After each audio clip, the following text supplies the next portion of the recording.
अस्सलाम वालेकुम। आज जो हमने टॉपिक डिस्कस करना है वो एनाटॉमी ऑफ प्लांट सेल है। सबसे पहले हम देख लेते हैं कि एनाटॉमी क्या होती है। Study of internal structure of an organism is called anatomy. किसी भी ऑर्गेनिज्म के जब हम इंटरनल स्ट्रक्चर की स्टडी करते हैं तो वो उसकी एनाटॉमी कहलाती है, चाहे वो प्लांट सेल हो या एनिमल सेल हो। अगर हम प्लांट सेल के एनाटॉमी की बात करें तो उसमें सबसे पहले जिसका स्ट्रक्चर आता है वो सेल वॉल है। Cell wall outermost boundary है प्लांट सेल की। जिस तरह एनिमल सेल की आउटर मोस्ट बाउंड्री क्या है, सेल मेम्ब्रेन, इसी तरह प्लांट सेल की outermost boundary cell wall है। फ्रीली परमिएबल है, यानी ये तमाम चीज़ों को अपने अंदर से पास होने देती है, ये बैरियर के तौर पर एक्ट नहीं करती है। अगर हम सेल मेम्ब्रेन की बात करें तो वो बैरियर के तौर पर एक्ट करती है, कुछ चीज़ों को अंदर जाने देती है और कुछ चीज़ों को अंदर जाने नहीं देती है। इसको एर्गेस्टिक सब्सटेंस इसलिए कहा जाता है क्योंकि जो सेल वॉल है इसको एर्गेस्टिक सब्सटेंस भी कहा जाता है, और वो इसलिए कहा जाता है क्योंकि ये खुद तो नॉन लिविंग स्ट्रक्चर है, लेकिन ये जिस स्ट्रक्चर से ये सिक्रीट होता है वो लिविंग स्ट्रक्चर है, यानी ये प्रोटोप्लाज्म से सिक्रीट होता है, तो प्रोटोप्लाज्म लिविंग स्ट्रक्चर है।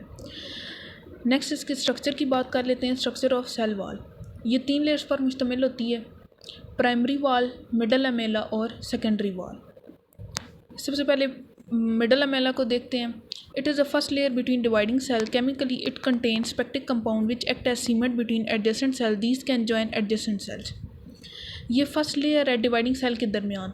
इसके अंदर कुछ ऐसे कंपाउंड्स होते हैं, पेक्टिक कंपाउंड्स होते हैं, जो कि सीमेंट के तौर पर एक्ट करते हैं और जो एडजेसेंट सेल्स होते हैं उनको आपस में जोड़ती हैं। अगर हम पिछली स्लाइड्स में देखें तो इस डायग्राम में दरमियान में जो सी है वो मिडल लैमेला है, और इसने इन सेल्स को आपस में क्या है, ज्वाइन किया हुआ है, जोड़ा हुआ है। नेक्स्ट आ जाता है primary wall. Primary wall true wall होती है। इसका जो मेन कॉन्स्टिट्यूएंट है वो सेलुलोस है। सेलुलोस फाइबर्स पर मुश्तमिल है जो कि क्रिस क्रॉस मैनर में अरेंज हुए हुए होते हैं, और ये अरेंजमेंट जो सी होती है ये सेल को स्ट्रेंथन बनाती है। हेमी सेलुलोस वगैरह और कुछ इलास्टिक कंपाउंड भी उसके अंदर प्रेजेंट हैं, और जो इसको मोर इलास्टिक बनाते हैं, इसकी इलास्टिसिटी को मेंटेन रखते हैं, और ये रिलेटिवली थिन वॉल होती है जो प्राइमरी वॉल होती है। नेक्स्ट आ जाती है सेकेंडरी वॉल। ये जो वॉल होती है ये उस वक्त बनती है जब प्राइमरी वॉल की इनर साइड पे कुछ कंपाउंड डिपॉजिट होते हैं, कुछ कंपाउंड्स की डिपोजिशन होती है। इन कंपाउंड्स में पेक्टिन, सिलिका, लिग्निन और क्यूटिन वगैरह आ जाते हैं। इन कंपाउंड्स की वजह से जो सेल वॉल है या जो सेकेंडरी वॉल है वो थिक होती है, हार्ड होती है और इनइलास्टिक होती है। नेक्स्ट हम देख लेते हैं कुछ, इसको इंपॉर्टेंस का नाम भी दे सकते हैं और फंक्शंस का नाम भी दे सकते हैं। इंपॉर्टेंस और फंक्शंस ऑफ सेल वॉल। अगर हम वैसे तो सेल वॉल के बहुत सारे फंक्शंस हैं, लेकिन अगर हम मेन फंक्शंस की बात करें तो वो 2 हैं। It provide protection to cell and prevent cell from burst. ये सेल को प्रोटेक्शन प्रोवाइड करती है और उसको प्रोटेक्ट करती है और उसको फटने नहीं देती है, बस्ट नहीं होने देती है। ये प्लांट को या प्लांट की या सेल की शेप को मेंटेन रखती है। नेक्स्ट जो हमारे पास आ जाता है टॉपिक वो है plasmodesmata. Cell wall have pores. These pores or cytoplasmic strands are called plasmodesmata. जो सेल वॉल होती है ये 2 सेल के प्रोटोप्लाज्म को एक दूसरे से सेपरेट करती है। प्रोटोप्लाज्म को हम साइटोप्लाज्म भी कह सकते हैं। न्यूक्लियस और साइटोप्लाज्म को कलेक्टिवली हम प्रोटोप्लाज्म का नाम देते हैं।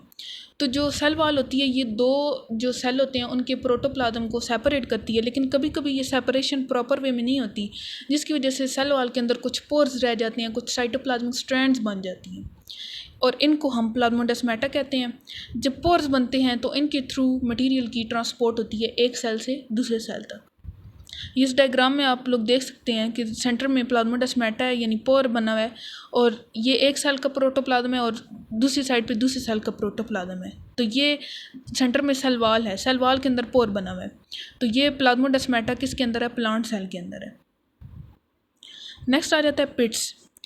कभी कभी क्या होता है कि सेल वॉल के अंदर थिकनिंग आ जाती है और उसके अंदर कैविटीज़ बन जाती हैं, जिनको हम पिट्स कहते हैं, और ये पिट्स हमेशा पेयर की फॉर्म में होती हैं और ऑपोजिट फॉर्म में होती हैं, एक दूसरे के ऑपोजिट होती हैं।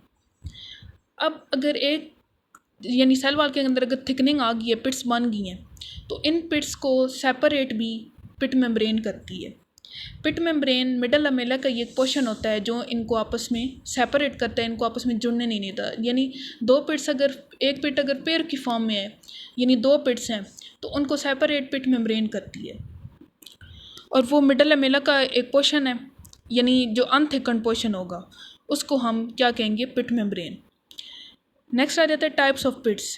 पिट्स की दो टाइप्स होती हैं, सिंपल पिट और बॉर्डर्ड पिट।